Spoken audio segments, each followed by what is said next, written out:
morning, family. It's Tasha, Mom Bear Prepping. So today, decided to do a video in a response to a subscriber who emailed me, and she was inquiring kind of, hey, a pretty hard question actually, which is, how would we know that something has happened, right? If something, for example, something major, a catastrophic event happens and it's across the United States, right? I'm on the West Coast, something happens on the East Coast, how will we know? How will we know? How will we be told? Will we be in the dark? Will we be going about life and not even know? A nuclear bomb, for example, could happen, and how fast will we know, if at all, right? And we're here just lolly-dolly living our life, but maybe, something has happened quite a distance away, and which should be concerning, right? Because that would start you to implement some emergency planning right away, even if something was happening, on the East Coast. For example, a missile hits any other part of the country. I want to know, because we're going into high gear here. Okay, we're going into alert mode, and getting ready. Now, it's a great question, right? It's a hard and difficult question, but it's also an easy question, I think. The answer is yes, no, possibly. Let's hope that we know.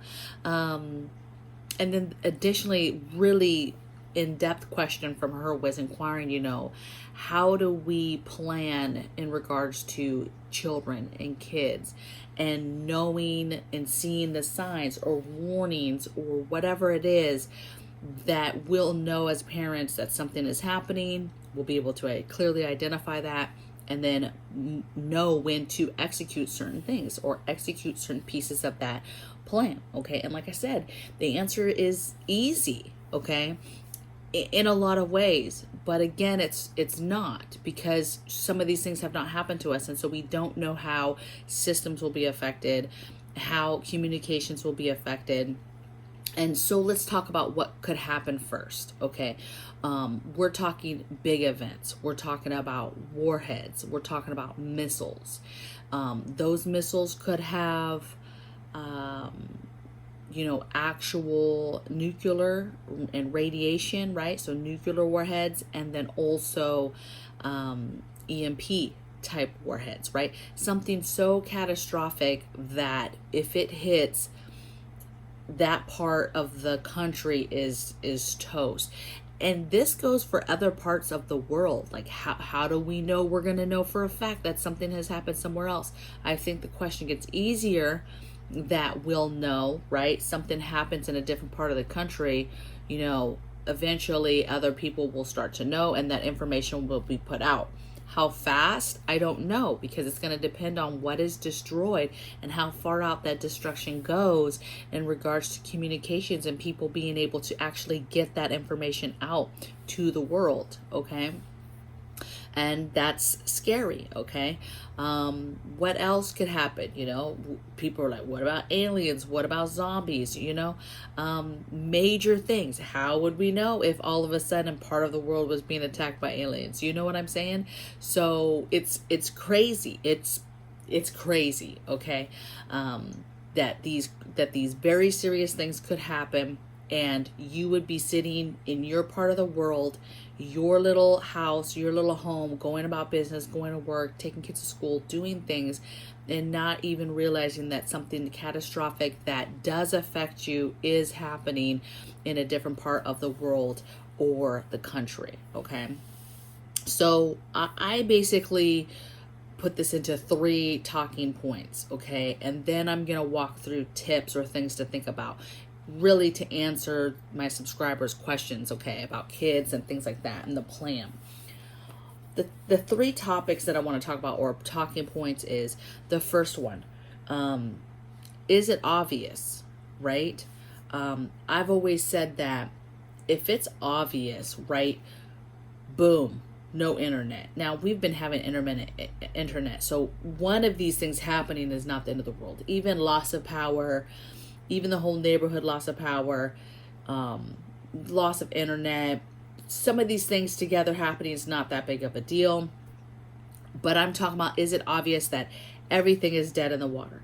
Is it so obvious that it's an EMP that not only do all your electronics not work, there's no power, everything's dead, it's your whole neighborhood, it's your car, okay? Your number one thing is your car. If everybody's cars just stop dead in the road, or everybody in the neighborhood, you're at home and everybody in the neighborhood's cars don't work now, you can't even charge something in the car, that's a problem. You now know, it's obvious there's something major going on. I'm immediately, the day that all cars stop or whatever, it's EMP, and we're immediately into go mode for emergency plan for EMPs. Emergency. Immediate. And let me tell you, most scenarios like this, when it's catastrophic, our first thing is lockdown. We're locking down. We're not paying attention to what other people are doing. We're utilizing our time, okay, to be able to handle things that we need to handle in order to fortify, secure, lock down our home, okay? Get everybody home, that type of thing. We're immediately executing emergency plans the minute you know something. So my first question is, is it obvious? Maybe it's not an EMP, but it's a nuclear, and it's so close to you that it's obvious.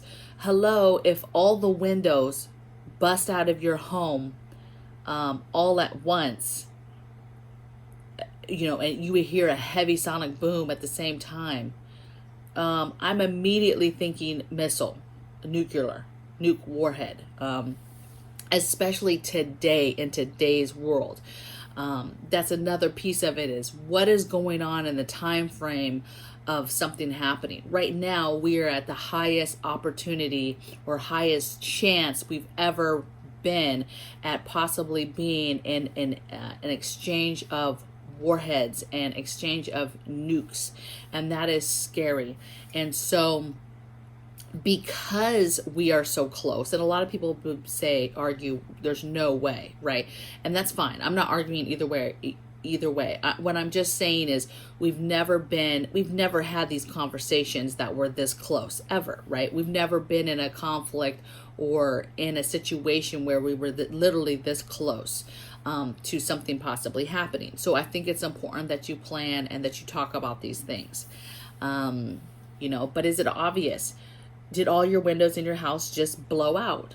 Okay, I'm gonna know something major has happened, and we're in go mode.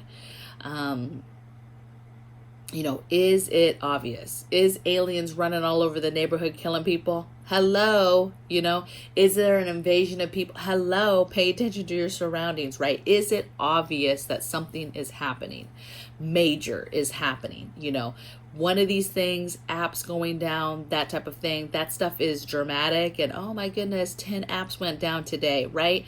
Those are obvious to the sense of, yes, it's an obvious cyber attack or something obviously is going on, but it's not a catastrophic event is what we are concerned with when we're talking about hoping that we have some sort of knowledge that something has happened. Okay, so then we can prepare, because let me tell you, the minute you hear a nuke drop in anywhere in the world, right now, today, I'm concerned.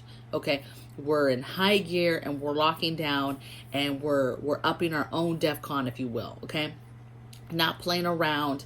Whole different vibe in our home if nukes start dropping anywhere in the world. If Europe starts going back and forth with stuff, we're locked down here. Okay, we're not playing. I know we're just a little home, Washington State. I'm telling you what, though, we're preparing and we're ready. Next thing I'm hoping, or that I want to talk about, is warnings. We should, underline should, have a warning if a catastrophic event like a warhead is incoming with an EMP or nuclear. We should have a warning that is happening. Now, we've had warnings, though. There was a warning in Hawaii when that a missile was incoming, and that whole island was like, we're toast, we're done. People were like, it was a wrap. there's nowhere to go. It's an island, right? Unless you had a bunker or something, but incoming. And it wasn't even real. It wasn't real. It was a mistake. And so, but again, if you take the context of what is happening today, and warnings start coming in, I'm taking it serious. We're going into lockdown. Okay. I would venture to say that, I would hope, and that we will be warned to some degree. If DEFCON levels change, that's a problem. We're going into lockdown. If any kind of warning, emergency broadcast stuff should come out immediately on phones, tablets, your TVs, everything. We're so inundated with social media and technology and things like that, that everything should be notified, right? And so you should have some sort of notification, emergency broadcast that starts pinging everywhere. And that should be your business, that something is happening, it's incoming, pay attention, listen. If there was an emergency broadcast that came through for something, maybe it came through for a different area, again, lockdown, okay? So heed any kind of warnings that come through, emergency broadcasting. I hope we should be warned prior. This warning could be anywhere from 5 minutes, right, to 30 minutes. You might have some time, but you should have a plan already on exactly what you're doing. This time frame is probably not enough to go get kids, okay, to go get people and bring them to a safe place, bring them home, okay? But you got to have that plan of what you're doing, those hard decisions, those hard talks on what you're going to do. What is the school's plan? Where will the kids be? All that good stuff.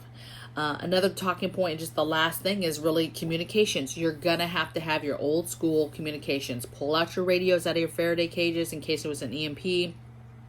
Pull out your old school radios, hand cranks that shouldn't be affected anyway. But get yourself on that communications so that you can get your radio and get your information. It's your secondary information, right? You had the warning, something happened, you made it, and now what is the information being sent out? Okay. And it might, if it's so catastrophic, there might be nothing more past that, right? There literally might only be the emergency broadcast warning that happens, something catastrophic happens, and then there's nothing else after that. That's radio silence, because it's so catastrophic that there's nothing happening, nobody's putting out any information. Or people that are outside the scope of what happened can't get the information into you, okay? So just, it's a scary deal, but as far as preparedness, communications, your comms are very, very important.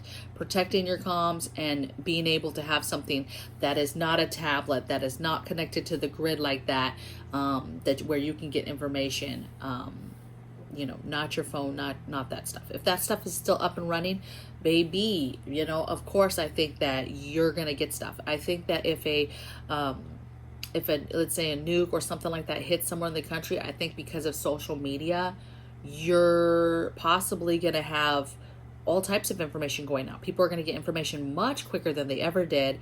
And then word of mouth, it's going to get out quick. What it matters, though, is what is the extent, right, of how does a nuke hitting New York City affect the grid overall? Okay, how does that affect cell phone service overall throughout the rest of the country, even if the parts of the country that weren't hit? But how does that affect it? Or is the grid still up? Is phone lines still up? Is cell service still up? Web still up to where people can still communicate like that? Okay, don't assume that everything's fine and dandy. New York gets hit, but we're fully operational over here. That might not be the case still, okay, because everything is interconnected, or it's something big, or it's multiple attacks. You just never know. And again, how will we know? Imagine if there's a multi-attack all at once. All of a sudden 8 missiles are incoming, and those hit, and that is devastation. That is catastrophic. And then from that point, they hit. How do you know from that point what is going on? Is there even any kind of communication coming through over an AM FM radio? Is there anybody out there that can even that is good and outside those areas that got hit, but how, are they even able to communicate into us? So just this video is not to scare people, but it's to make you think. This subscriber had a good question, like, when do we know when to do things? Will we know what's happening? And how do we know when to start executing plans if we possibly don't even know what is happening across the world or across the country? And that is the hard part. Let's talk about some tips and things to do. I think that you and your family need to discuss specifically the plans. We talk about all types of plans in our house, but specifically, this is where we will go if a nuclear bomb falls. If we get a warning, this is where you're to go in the house. You're to go to this hallway, you're to go to this bathroom, you're to go to the basement, you're to go to the middle of the house.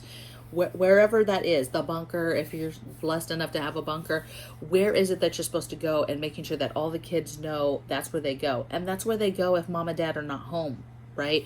Mom and dad are not home, this is where you go, okay? If all the windows break out of the house, this is where you go.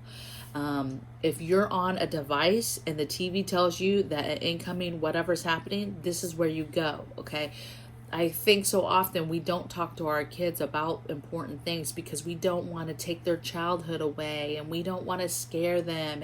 But I think that children are resilient. And I think that the more that you involve your children in your home style, your lifestyle, the things that matter to your family, that is important. And two, it goes to overall preparedness and then being aware and knowing how to do things and knowing the why before it happens, so that you're not dealing with the why. Why is this happening? What's going on? And they're just totally in the dark, and that is detrimental to their survival possibly, okay? So talking to them, talk about a couple things. First actions, right? Where do you go? What do you do? Locations of your actual shelter for this type of scenario. What to do if all of a sudden everything stops working in the house. That's kind of just like a grid down scenario, and they should already kind of know that. I mean, I would hope that that is already been discussed. Hey, what do you do when the power goes out? But specifically to nukes, which doors to go through. So, if you're home, part of the family's home, part of the family's not, whoever's home knows to start implementing things, right? Told a missile, take cover, missile drops. Okay, that person knows to start doing stuff in the house as far as plasticking windows or fixing windows, putting boards up, whatever. But there might be family members that are not home. And so those family members need to know which door to come through, for example. Because I'm locking it down. I'm shutting doors. I'm blocking doors. I'm sealing up doors. And so family members need to know possibly which door to come through. Especially if, they're far away and that they're going to be coming in when fallout has already started, and they're trying to come in through a certain door, and have you set a door up for decon already, and do they know to strip down their clothes and immediately shower? Like, these are the things you need to talk about. Kids. You need to talk to your kids about this. Kids in schools. I'm just going to walk you through what I would do. My kid's here with me, thank God, but let's just say kids were in a school. What do you do? Well, let's say a warning comes in and it says a missile's incoming 5 minutes. Okay, you are not, listen, moms, I know. Moms and papas, I know you're wanting to run at the house and immediately go get your kids. You need to do what you're told. Shut your doors, shut your vents, and get into your shelter area, okay? The school has protocols. They're going to lock down, and they're going to take those kids to the safest spot on that campus, okay? And that is where your child's going to be for impact. That it is what it is. If there is an incoming, it is what it is, okay? You need to take shelter. They're going to be taking shelter. and then impact happens. If by the grace of God you guys survived that it was not close enough, you were not close enough to the blast, you were not in the blast radius, you were not in the radio active immediate burning area, if you're past all of that, okay, then now you have a small window, depending on how close you were, to fallout happening. And it's at this point that I'm going to get my children. I'm getting in the car. If it's not an EMP, I'm getting in the car and I'm driving to the school immediately, snatching up my kid, bringing him home. Okay. If it is an EMP, and immediately I know that because my car will not start, I'm getting on a bike and I'm going to the school and I'm getting my kid. And my kid can ride the bike home and I'll jog next to the bike. Or you can have a bike already ready to go with one of those little carts on the back, or a 2-seater, or whatever the case may be. You guys take turns, whatever. But I'm getting my kid. I'm getting my kid after a blast, but as fast as you possibly can because of fallout. Okay? Because depending on fallout, how close you are, you're looking at about a 30-minute window, maybe longer though, depending if you're not close to anything, longer. Okay. Another plan is, maybe you have another parent that is responsible for getting the kid, but you got to know those timelines. How long does it take them to get to that child after a blast? Then they got to get home. I mean, maybe that's the plan, but that's what I mean by you got to have your own emergency plans. You got to know. Warnings, again, the subscriber specifically was asking about kids, like, hey, when would we stop sending kids to school, that type of thing. To me, that is easy, because to me, there would be red flags. Things would have to happen. Either intel is coming in, news is coming in that things are really amping up. I'm pulling my kids out of school. They're not going to school if I, for any reason, think that things are amping up. DEFCON levels change. I'm not sending no kids to school. Any kind of major threats like that, they're not going. But it's hard to decipher that if nothing is happening and then you send your kids to school. And so the biggest thing is just having a plan of what you're doing, how you're going to get them, how you're going to bring them home. If it's an EMP and you get in the car and it's obvious that it's something like that, then get on that bicycle, go get your child. Okay. I think that overall it's going to be very overwhelming, but I think that people's natural survival will kick in, and mamas and papas will, that will be a priority, is getting their families home. People care about their families, their loved ones, their kids. And so everybody will be thinking about that at the same time when something is happening. So you won't have to worry so much about chaos and the fact of like instant crime and all that stuff. Trust me, that stuff will come. But a lot of people will be in this moment concentrating on their family. Where is their family? Getting their family, making sure that they're together, and then what is the plan? Going home, locking down, people getting in their cars, of course, and bugging out, thinking they're going somewhere. You have some people, though, that will. If a blast happened, windows blew out, and they're like, we're not dealing with fallout, we're getting in the car and we're driving somewhere. And you, by all means, can do that. But I think, again, the context of what is happening right now, that there is no guarantee that just one or two things would happen. If it goes down, it's going down. And if it's going down, that means it's going to be going down multiple places. And so your best bet, if you make it through a blast and outside of a blast radius, is to hunker down and stay where you're at. Stay with your prep. Stay with your food. Okay. That is if you made it. Okay. It boggles my mind right now.